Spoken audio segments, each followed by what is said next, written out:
इसरो ने फिर से चंद्रयान-2 का निर्माण किया। चांद की यात्रा करने के बाद इसरो ने मंगल की यात्रा साल 2013 में की, जिसे मिशन मंगल का नाम दिया गया। 2017 में भी एक ऐतिहासिक क्षण तब आया जब इसरो ने फरवरी महीने में एक ही मिशन पर 104 उपग्रहों को सफलतापूर्वक लॉन्च कर कीर्तिमान रच दिया था। फिर 2019 में इसरो ने दूसरा मून मिशन चंद्रयान भेजा और आखिरकार 23 अगस्त 2023 को चांद पर कदम रख नया इतिहास रच डाला। भारत आज चंद्रमा के दक्षिणी ध्रुव तक पहुंचने में अग्रणी देश बन चुका है और इसका श्रेय जाता है इसरो को।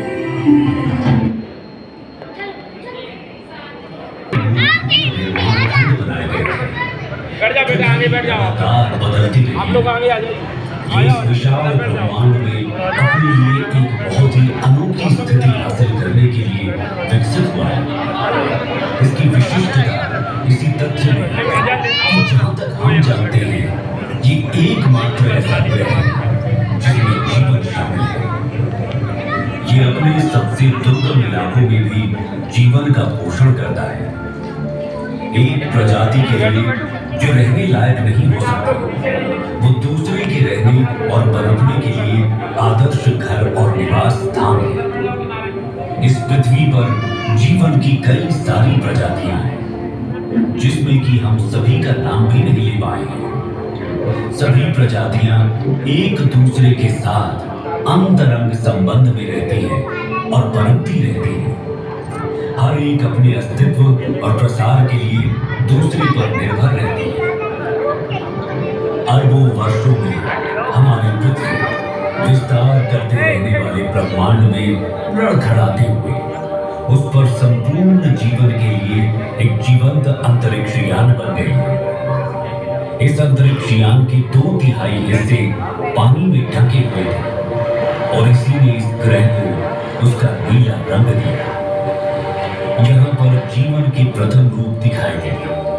समुद्र के सबसे गहरे बिंदुओं से जीवन भूमि और सबसे ऊंचे पहाड़ों की ओर चला गया। पृथ्वी की गहराई में इसकी गर्म मैंटल और फिर बाहरी और आंतरिक कोर स्थित है। वहां का तापमान लगभग 5400 डिग्री सेल्सियस होने का अनुमान है, जो सूर्य की सतह के तापमान के लगभग बराबर है। ऐसा माना जाता है कि पृथ्वी का आंतरिक कोर धीरे धीरे बढ़ रहा है, क्योंकि आंतरिक कोर की सीमा पर तरल बाहरी कोर पृथ्वी के आंतरिक भाग के क्रमिक शीतलन के कारण प्रति अरब वर्ष लगभग 100 डिग्री सेल्सियस पर ठंडा और ठोस हो जाता है। पृथ्वी के आंतरिक और बाहरी कोर में निर्मित कन्वेक्शन करंट्स अर्थात हमारे ग्रह की चुंबकीय फील्ड्स का निर्माण करते हैं। ये हमारे ग्रह के चारों ओर के चुंबकीय क्षेत्र ही हैं, जो हानिकारक विद्युत चुंबकीय विकिरण को हम पर हमला करने से रोकती हैं। कल्पना कीजिए, यदि मात्र एक दिन के लिए भी ये मैग्नेटिक फील्ड्स न होती तो सारा का सारा जीवन नष्ट हो गया होता।